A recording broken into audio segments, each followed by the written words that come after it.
check in. Does anybody have anything that they want to throw out for discussion to the group, and just kind of bounce some ideas around or questions? Yeah, this is Bret. I wanted to join the call because I've done some recruiting, and I see a fair amount of my team members that wanted to get involved in this. And I think one of the things that's really exciting, and I've had a chance to share with others now too, is that the thing about recruiting that's super important, I guess, is that I don't know if you remember, like a lot of us take in a lot of information all the time. It only takes 2 people to get the team leader. It doesn't have to be the same 2 people. A little bit of recruiting can go a long way. And what I'm starting to realize is that, man, if we could bake this into our schedule and really speak up and ask the questions that are burning on our mind, there are those that are willing to help. Maybe it's, I don't understand ZipRecruiter, or I don't understand what to say on the phone, or I'm not really sure this process of how you take somebody from, I like what you're doing here, to running through a process. There's people here that want to help. I want to help. Chris wants to help. So while there's background noise and we're waiting for Scott's wanting to help. And I really encourage whoever's on this call right now, when we think about recruiting, I think the thing that goes through our mind sometimes is like, oh man, I got to go out like to do 40 of these things a week or something. And it's like, no, you don't. You could start small and get excellent and ask for feedback and coaching, and then just scale it, kind of like the business, I'm just kind of taking a little moment here before Scott gets on, just to kind of set the stage as what's in it for you. What's in it for you is, man, you get a couple people, write a couple apps, and you show them how to do that. I know it seems like, well, that's a lot I don't understand how to do, but it happens pretty quickly. And then one more, it's just key leader. And then one more after that, you get a couple of people, get the buck, and they're recruiting, and you're on your way to agency ownership, and you're like, how'd that happen? So anyway, I just wanted to share that real quick, that even the smallest amount of learning in this part right here have a pretty big impact pretty quick. So.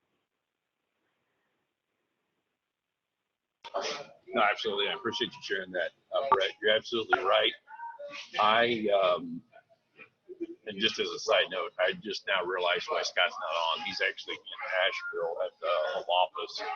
They're having an agency owner academy, and he decided kind of last minute to run out there for that. And I think we kind of missed communication on this morning's meeting. So anyway, long story short, he won't be jumping on because I just now realized what's going on, but that's okay. You guys are on. We're going to make the most of it. And I appreciate you sharing that, Bret, because that's the thing that a lot of people, you're right, a lot of people don't get, even as a brand new agent, how close you are to becoming, team leader, key leader, agency owner. Now, when I say close, that doesn't mean, wave of the magic wand, a couple people jump on, write some business, and everything's hunky-dory. In fact, quite the opposite. I mean, like I was sharing on the Wayland Builders call here back on Tuesday, is you got to look at society speaking. It is just it takes a lot of people to get this thing going, because people aren't trained to be wired this way.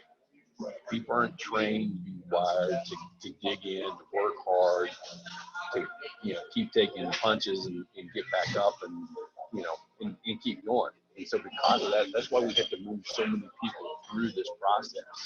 Okay, so that's just part of it. Now, if we acknowledge that up front, understand, instead of fighting it, instead of wishing it were different, just say, okay, that's the way it is, that's what we're going to have to do. Then that kind of frees us to realize that, hey, it's just going to take a lot of work. But at the end of the day, really all you're looking for is 2 or 3 running buddies to join you in the business that have that same mindset. So that's not a lot of people. Now, it's going to take talking to a lot of people to get those 2 or 3, but it's not a lot of people. Guys, any questions that you want to pop in? I'll mute myself out here because I know I'm probably providing a ton of racket for the back for the call. Hi, Chris. For you, I feel bad. I know the audio is not the best, but I heard something on, you know, that no excuses audio that I listened to, and I shared it with Terry the other day, and it just reminded me of what we're doing, and I love it. So I just wanted to share it. It's called, this guy talks about courageous patience, and I actually wrote it down on a big piece of paper and put it on my bathroom mirror. And he says, he talks about people having, you know, courage to get back up, blah, blah, blah. But then he says, courageous patience. This is the ability to hang in there and continue working and fighting after you've gone all in and before you have seen any results or rewards. He said many people can muster up the action or the courage to take action towards new goals. But when they don't see no immediate result, they immediately lose heart and pull back to safety and security. He said they don't have the staying power. And he's talking about courageous patience. And it just, you know, made me cry because sometimes, you know, we have, you know, even in just production, great weeks. I had 18 appointments last week, and I think I've been on the road like flipping every day. And it seems, and I only saw like, I think 4 or 5 people. And I thought I was packed for a great week, you know. And so, you know, you talk about recruiting and, you know, and I'm thinking about how you guys talk about you call and you think you're spinning your wheels. But, you know, really, if you look back, like they say, 30 days, you know, then you get to see your real, true results. And so I just love that courageous patience. And I just wanted to share that. Yeah, and then I also want to jump into, this is Bret. I was not able to be at Marshall Whalen's call, but I want to I think some people are really curious about what's really involved here. And I thought maybe we could, if you all have a pen, we'll just take a quick little like step-by-step as to what's involved real quick so you can see. And I'll share what I kind of did with mine. Right now, and I'll just share a quick story. I didn't really get serious about recruiting until May last year. And I want to kind of share some numbers with you because numbers don't lie. And then kind of talk a little bit about a timeline just to kind of help out a little bit, knowing that Scott's, you know, at the Agency Owner Academy and Chris is dealing with some feedback right now is, so here's how I started with recruiting, just so you guys kind of hear it. John Paul, right, got me on ZipRecruiter, and it was a technology that I was not used to, right? But it's not hard. It is not hard, but I do need to spend, you know, everybody needs to spend a little moment with their upline just to kind of get a little level set on that. And how did I start? Well, I was serious enough. Some people dabble in a couple ads. I started off with 10, right? I had 10 ads. I want to share with you that I put 10 ads out and I had to start being strategic with it. Where do I want to put them? Well, I want to go into Opt and I want to look in the states that have a ton of leads. And then I want to go into Exam FX, their main web page, and look under View State Requirements. And I want to look for the states that don't have a heavy duty hours requirement, right? Who are those states? A lot of Texas, Midwest states. These are states unlike Washington and California that want 40 hours of pre-licensing. So I can literally talk to somebody on Wednesday and have them ready the next Wednesday. Done. They're ready. They're ready to go. So that's a tip trick number 1. Take a peek at. You can build your agency pretty quickly having that conversation that way. So I started with 10 ads. They're $17 a piece. Do you have to do 10 ads? No, you don't. But to really say you're getting involved in this and you really want to make an effort and get going at this, I think it's kind of like if you've ever been with your upline talking about the sales side of the business. You know, you can dabble in it, but it's just going to take a lot longer. If you really want to see some traction at it, you want to do enough. Now, at some point, I did take my ads from 10 to 20. Okay. But what comes out of this is this. I put my ads out, right? People will respond to these ads. And another tip trick is when you get these ZipRecruiter ads, if you don't have ZipRecruiter right now, but you're on this call, first step is you need to reach out to your upline and get some ZipRecruiter ads ASAP. That's what needs to happen. You got to get them. Whether it's 2, 10, or 20, it doesn't matter, right? I'm just giving you my feedback of what I went through. Second would be get a little alerting on this, right? People, this is a technology where, you know, they can apply, and with one click, you can review their resume. You can even embed in there 4 little questions they have to answer. All the script and everything's been written. You can cut and paste and shamelessly borrow all that. You don't need to create a thing.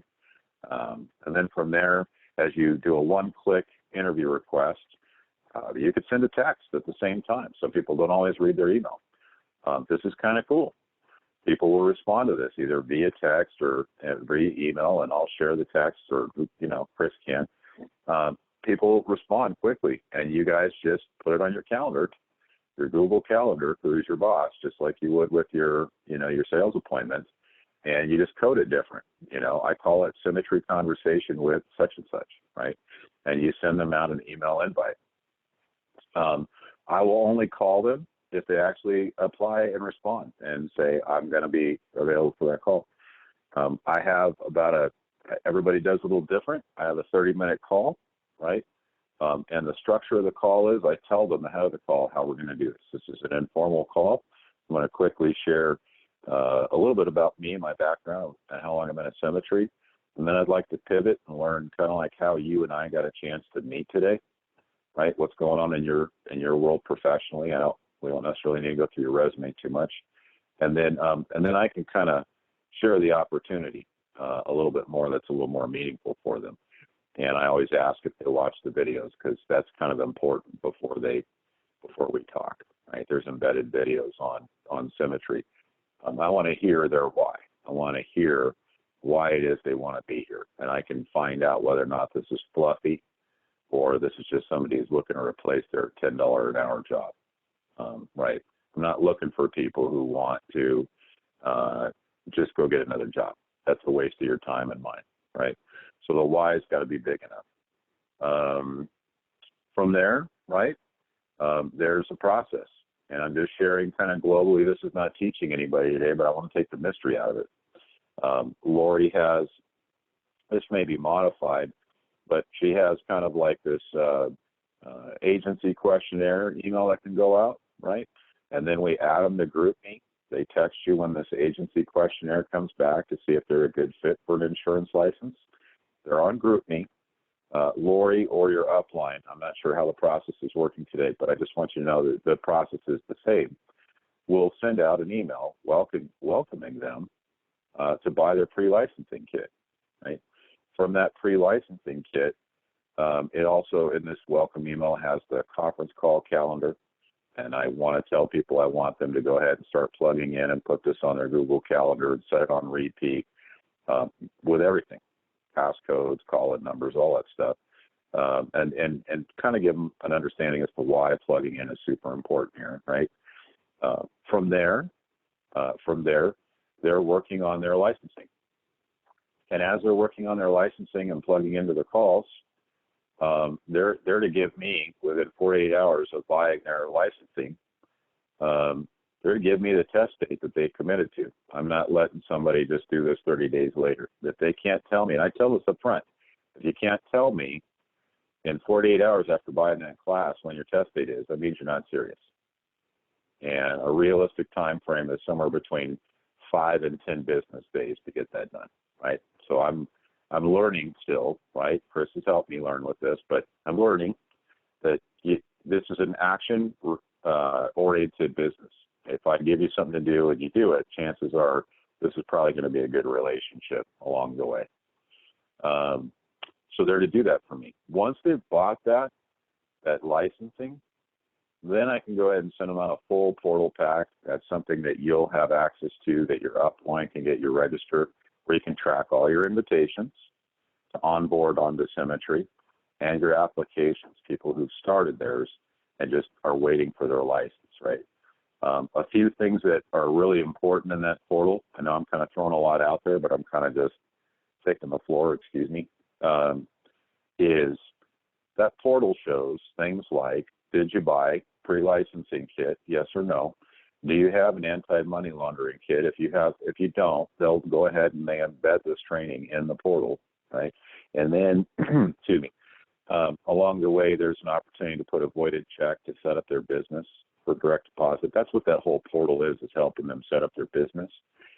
They start this process, right, while they're waiting to get licensed. They get as far as they can. When they finally get their license from the state, then they pop that in, right, that same portal, and now the agency owner approves it, goes to corporate, and orders their logins for ops, and it orders their login for the SFG Live web page.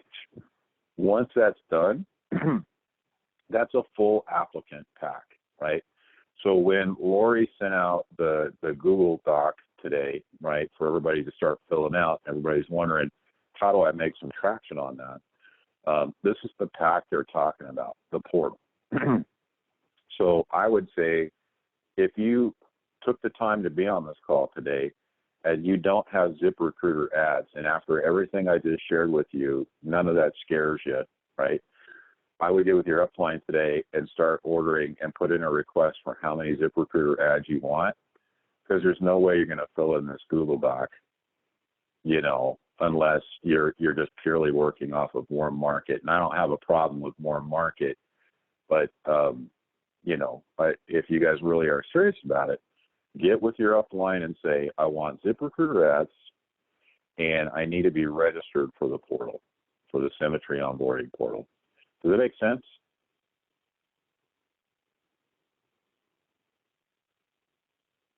Anybody? I know I'm just on phone here. You got to hit *6 to come out of the woods. Yeah, that makes sense. Yeah, definitely makes sense. Cool. Well, that's my 2 cents. Thank you all. Bret, I have a question for you. Yes, ma'am. So I kind of went about it the same way you did. I got my ads listed this week, posted them on Monday, went into Opt and was looking at, you know, where the leads, where there's, you know, a good concentration of leads. And that was how I posted accordingly. And then of course that the company sends out on Wednesdays. And I've gotten quite a response. I've had 153 people respond to my ads so far. So I guess I was wondering, you know, how do you keep up with that, that volume? I'm working on. Yeah, it's a good question. Let me ask you a defining question real quick. Now, I'm not on the screen, so I don't know who I'm talking to. Forgive me. Terry. Good morning. So what I do is there's a difference between people who apply and people who visit my ad, right? Are you getting actual 100 and some odd applicants to your ad? Yeah. Okay. Here's something that I can't do. I can't let more than a couple days go by before in the morning time. This is my schedule. I'm not saying adopt my schedule. I'm just saying this is what I do. Either in the morning or in the evening when I'm hitting the couch, right? I have my iPad up, and I don't let more than a couple days go by before I start sending my interview invites out to these folks, because they can catch up with you like that, right? I would say you got wonderful stuff there, and I would just do what you can in chunks. It's just like anything. If you get a lead but you sit on it for a week, what are the chances of that lead actually, you know, selling? Well, not nearly as good. I guess, you know, and I know I need to just get myself into a weekly process, but, you know, my initial thought was trying to, you know how you can go into your candidates per the job description and you can select all and you can send like kind of a mass email. And I ripped off your verbiage from your from your interview request because I liked it. I tweaked it a little bit and put my information in there. And so that part's pretty easy. And I think you can go in and, like I said, you can do like a mass mailing to all the people that applied. the problem I'm seeing so far is, and that's why I don't know whether I should just do them all at one time and then take the ad down and then you rerun the ad the next week. Because when you do that and you do a select all and you send out your mass mailers for all the people that applied, you can't see, other than if you go in and look at the candidates tab itself, you can see that you emailed them. But if you're doing it from the area where you do the mass mailing, you can't tell which ones that you sent emails to or not. So what I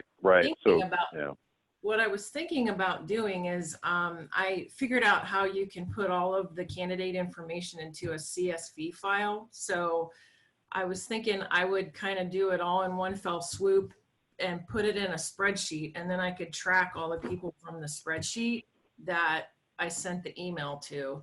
But I guess I'm just worried there's going to be people falling through the cracks, because if I send like emails every day, then I go in the next day and I can't see who I sent emails to yesterday unless I have it written down somewhere. Does that make sense? No, that's not true. Let me explain.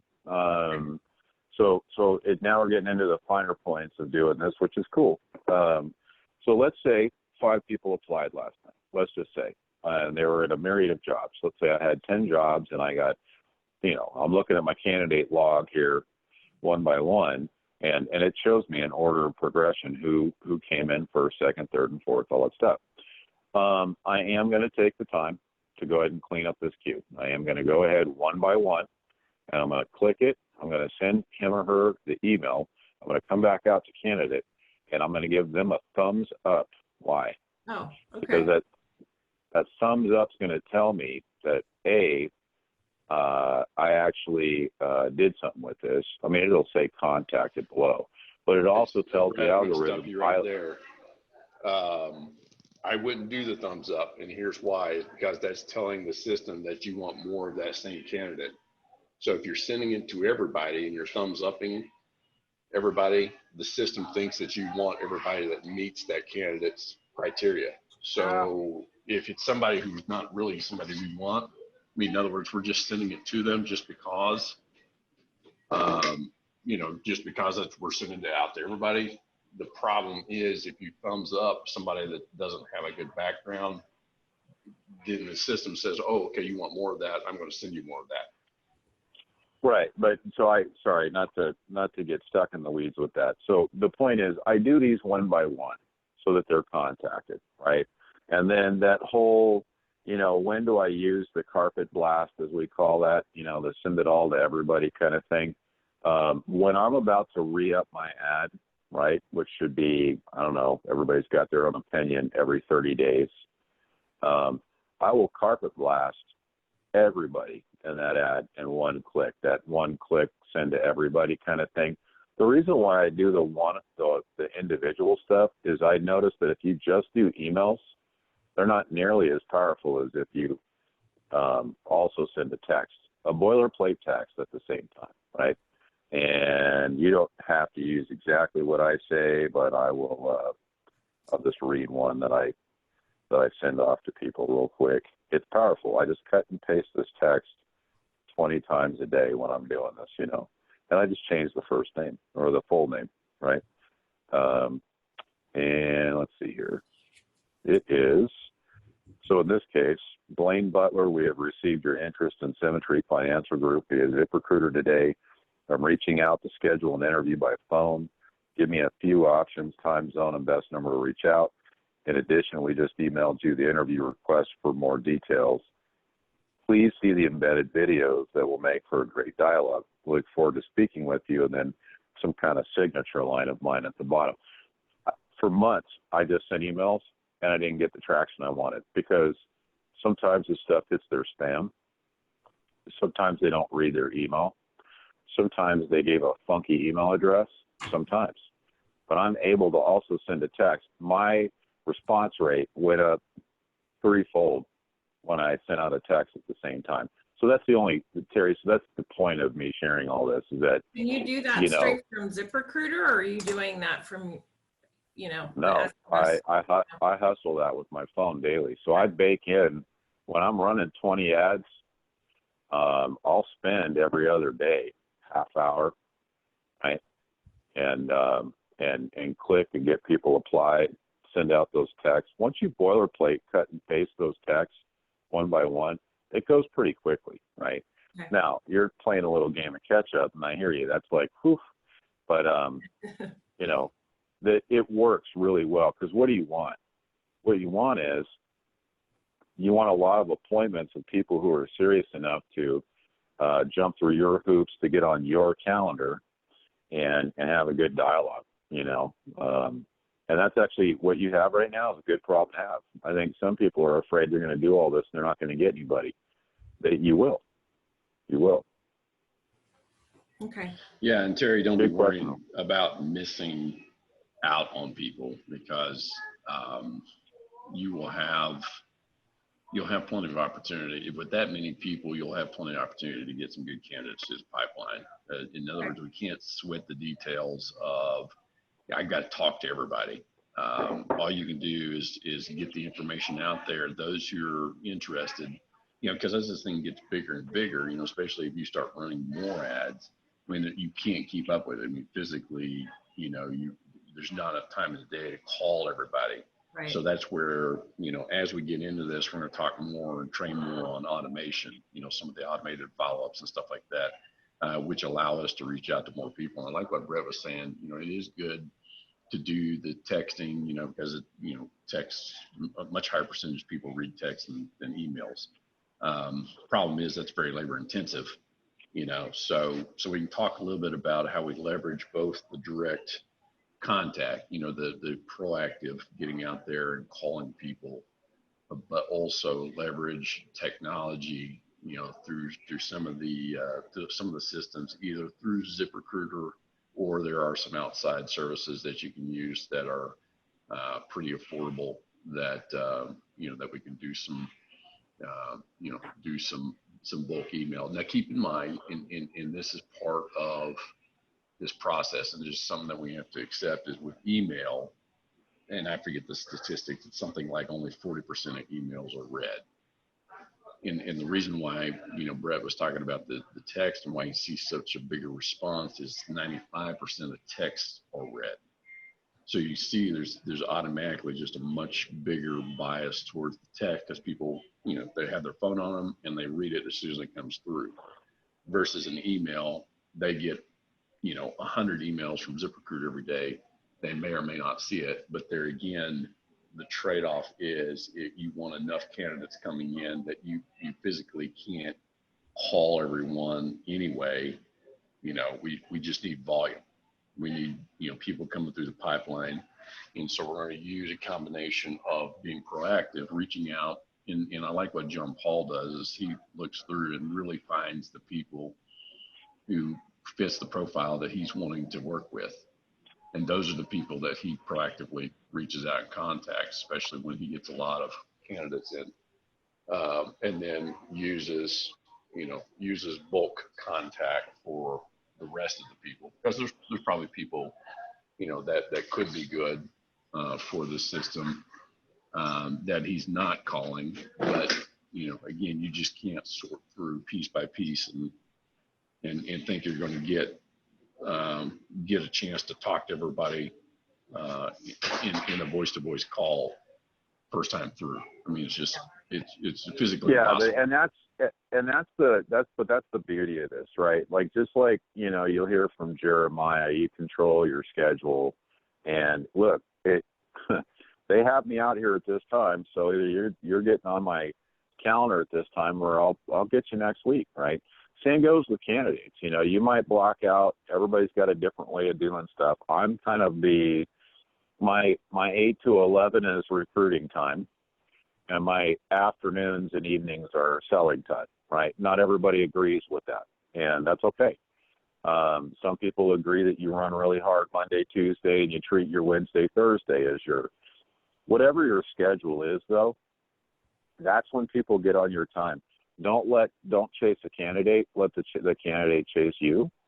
And it's a very action-oriented thing. I throw the ball to you, you throw it back to me. That's what I like about text. I'll text them. They'll text back. Let's see if they can actually demonstrate what I said. What did I say in my text? Please give me best time zones, a few times, the best number to call yet. When I get somebody who just throws out West Coast, I'm not responding. I'm not. You didn't answer my question, right? But you're going to go through a process of this when you get people who do this that, you'll filter the herd pretty quickly just based on their style of responding. That's just my 2 cents on that. So you don't have to see everybody, but you definitely want to control your calendar. Like, you might see somebody, and I've seen this all the time. Oh my gosh, look at that resume. That doesn't mean one thing, not one thing. There is one thing I will share about scanning a resume, though. You want to look for somebody who's had prior success in their life. If you're finding somebody who's never had success in their life and they just show up and they just want you to drag them by the collar to success for the first time in their life, this is not a great environment to do that in. This is not an easy business, right? I'm not doing that, right? And I don't mean to judge anybody, but if somebody shows up and they were the cashier at Arco and before that there's nothing on their history, I promise you I'm not spending a lot of time on that person. But I'm also not spending a lot of time on what you'll find in corporate America, which are professional interviewers, right? I haven't even finished telling my name and they're already trying to take over my call. People who try to take over my call, they're done. And I will correct them and get them off my phone in 3 minutes or less. This is my call. I'm driving it. This is the format of it. Do you agree? Because if you can't accept that, you're going to talk over me, I'm out. I call that royalty and sneakers. These are people who are professional interviewers who think all the times in their past in W-2 world, and I had this when I was a national sales guy, they get on and they're shiny on paper and they want to tell you a song and dance. And I'm like, buddy, you're going to get your opportunity to show what you're really worth pretty quickly. It's commission only. So just be mindful. There's a couple polarities in the people you're going to talk to out there when you're looking at them. The thing that John Paul does, he just looks for, when he sees it, he scans quickly. Are they currently licensed? Oh, look at that. They're currently licensed. We should probably reach out to those folks, right? So that's it.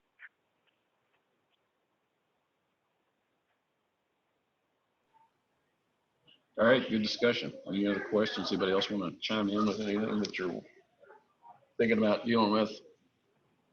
I'm in a little bit better background environment, but I'm not in a good video environment, so that's why you're not seeing my face talking to me. But at least you maybe can hear me better.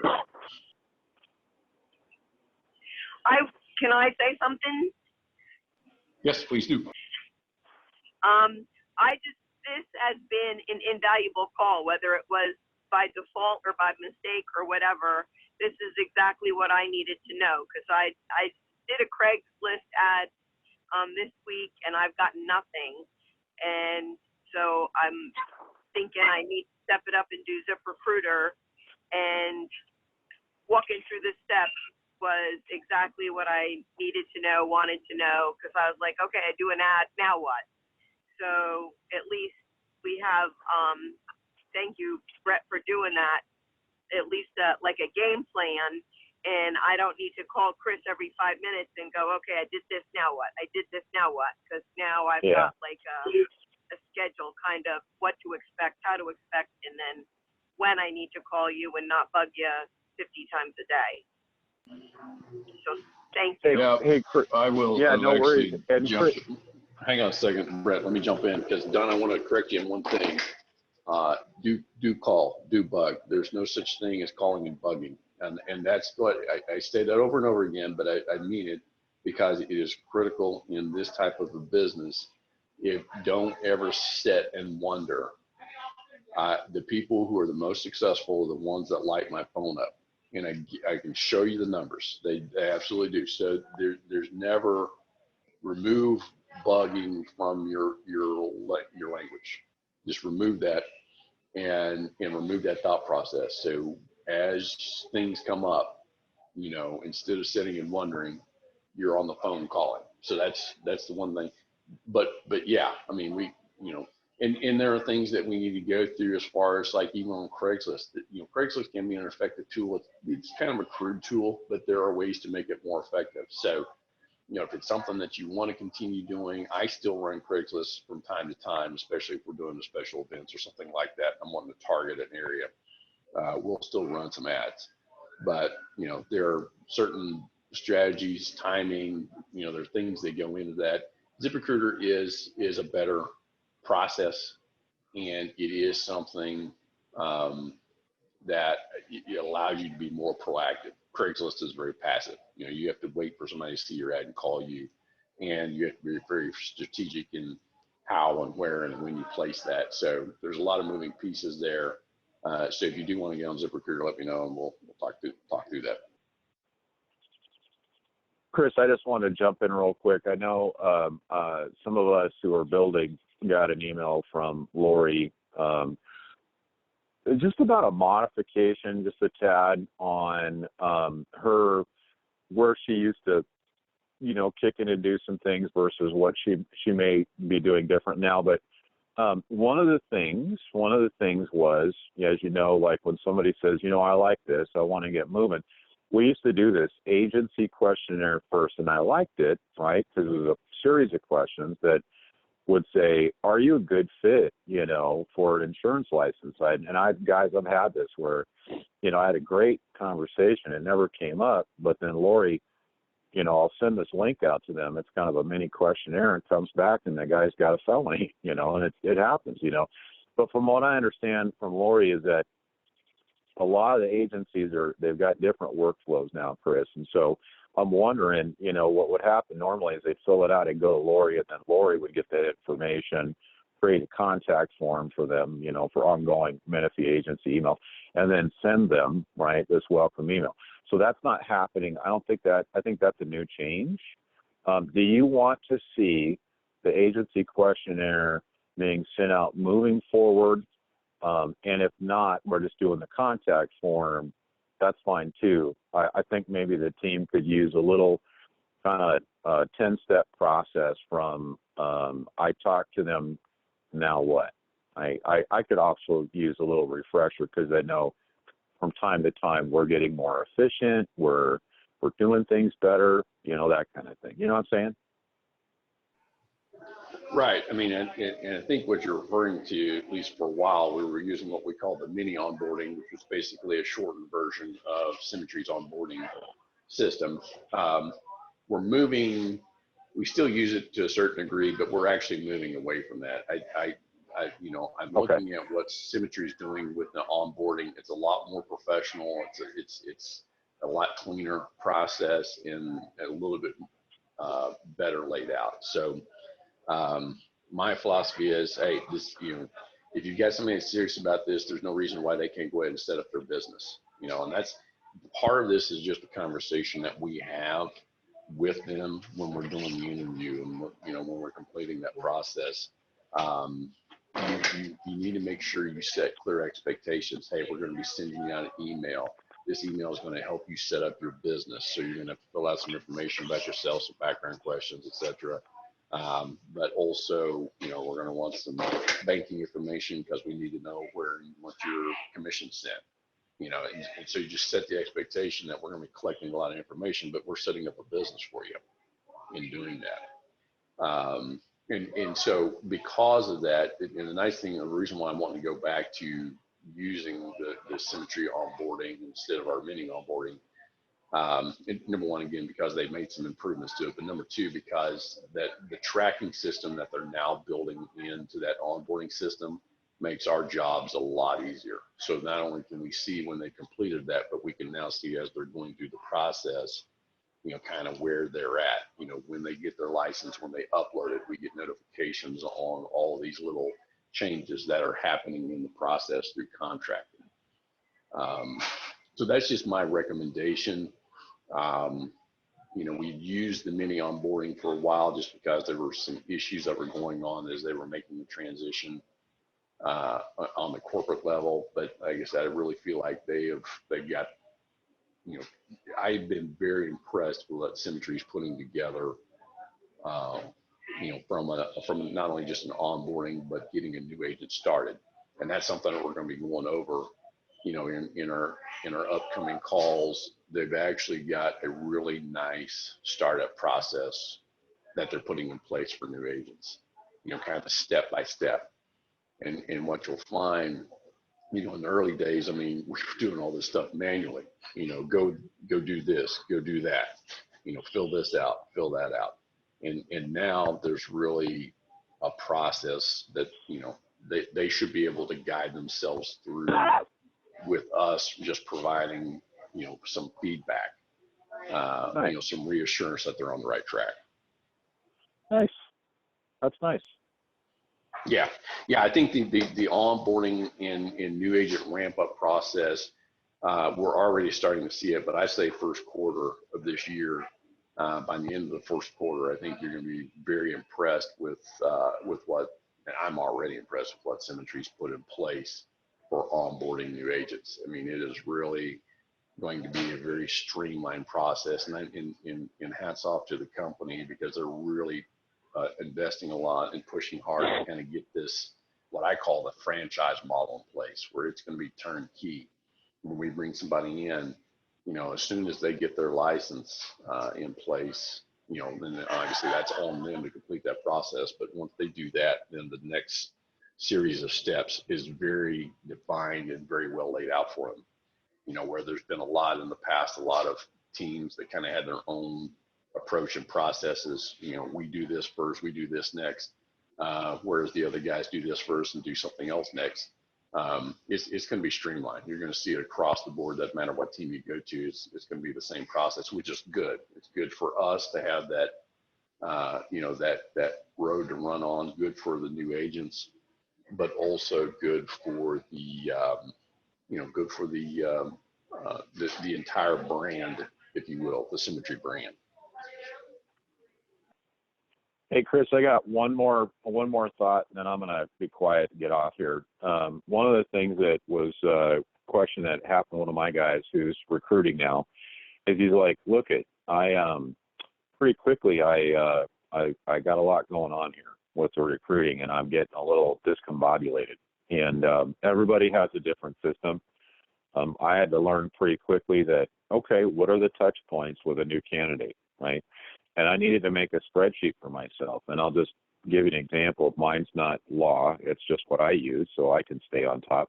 Pretty soon, to Terry's point, you get a lot of people going on, right? And they're in the process somewhere, right? I mean, it's not just the portal process. Pretty soon, Chris is going to be talking to folks about what's the training process.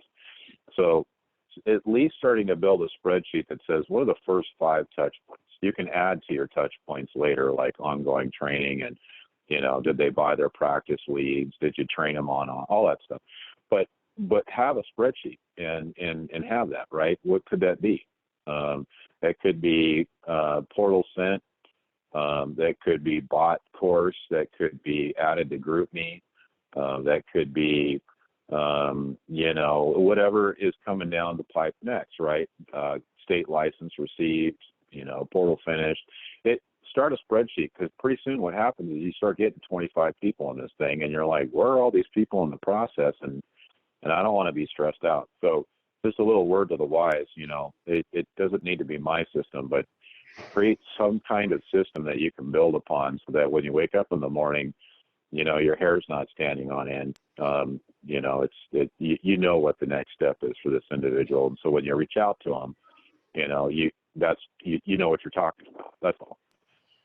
Well, yeah, and I understand that, and I agree to a point. But word of caution here, and this is what trap that too many people fall into on the building side, is you don't want to be tracking them through the entire process. Meaning, Jacob has always said, if you know where everybody at is in the process, you're not doing enough activity. In other words, you're not doing enough recruiting. You should get to the point where things are a little helter-skelter and you can't keep up with it all. That's where you're going to be successful. Meaning, yes, we want to be able to provide people with next steps, but you really want to get very good at putting the expectation on them to come back to you for the next step, not you going to them.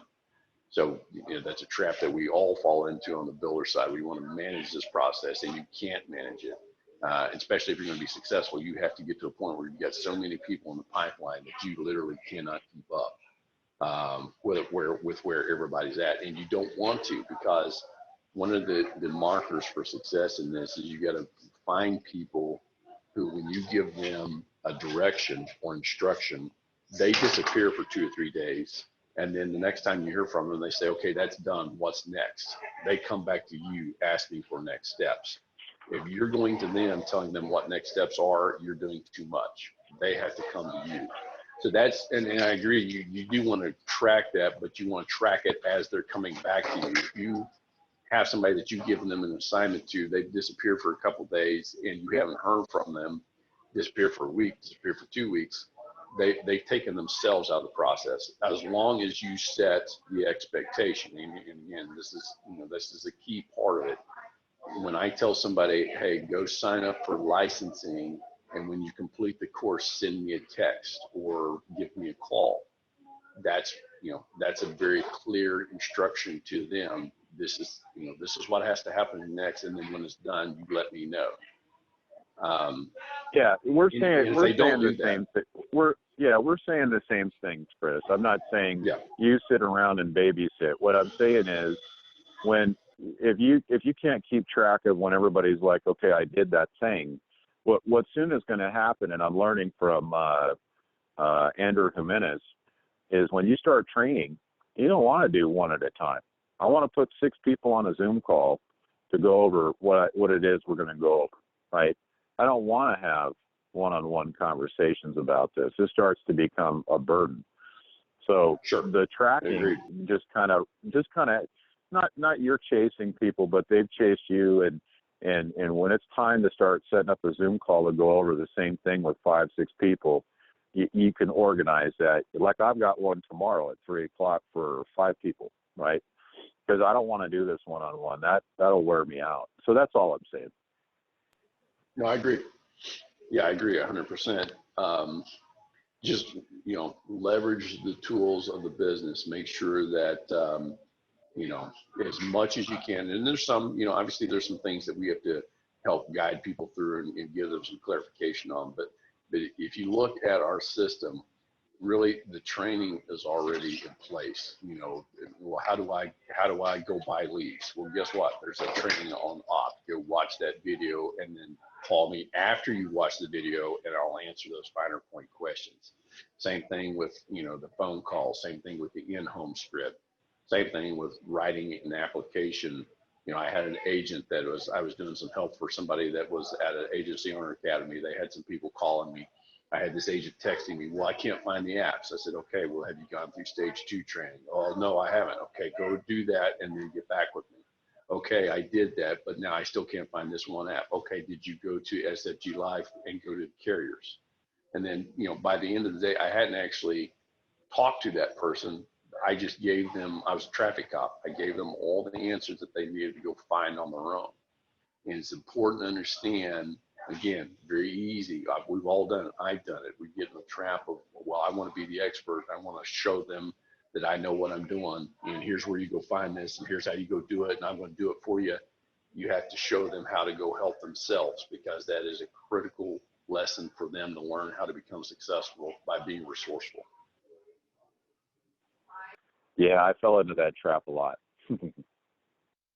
We all do. I guarantee you, every single one of us who's ever built any, even if you just have 1 or 2 people, especially if you have 1 people, it's almost worse, because you really want them to be successful. So you're going to do everything you can to absolutely bail them out, help them out. The worst thing you could do is go do things for your people. You have to be, again, the traffic cop that's going to help them find the answers to what they need to know, not provide those answers for them. Man, good call. I'm curious to see from my team who's going to be blowing my phone up for ZipRecruiter ads. We need to get this going. Absolutely. I know there's some extra ads out there. I talked to Scott the other day. He's got some new ads rolling over. So if we get some people who want to add, let me know, and or let Bret know. Let your upline know. We will get with Scott and get you set up with some ZipRecruiter ads. So, well, guys, I just noticed the clock. Let's go ahead and wrap this up. I actually see I've got some interviews getting ready to come up here as soon as we get off this call, as a matter of fact. So that's good news. But appreciate everybody jump on. Apologize for the early technical difficulties. I really did not expect to be in as much background noise as what I had. But anyway, we persevere and overcome. So Guys, appreciate all you being on this call. Next week will be our last regular weekly call, and then we'll be going, and I'll talk a little bit more about that next week. We'll be going to once a month format on this. And again, this call was never meant to be, you know, an exhaustive week in, week out. This is once a month just to check in, see how everybody's doing, get on those questions, and kind of keep everybody on track. So do make sure you get on, load your numbers in next week on the spreadsheet, and we'll be going over those as well. So, all right, guys, everybody have a great weekend of dial and get your week set up, and we'll actually see everybody on the team call tomorrow.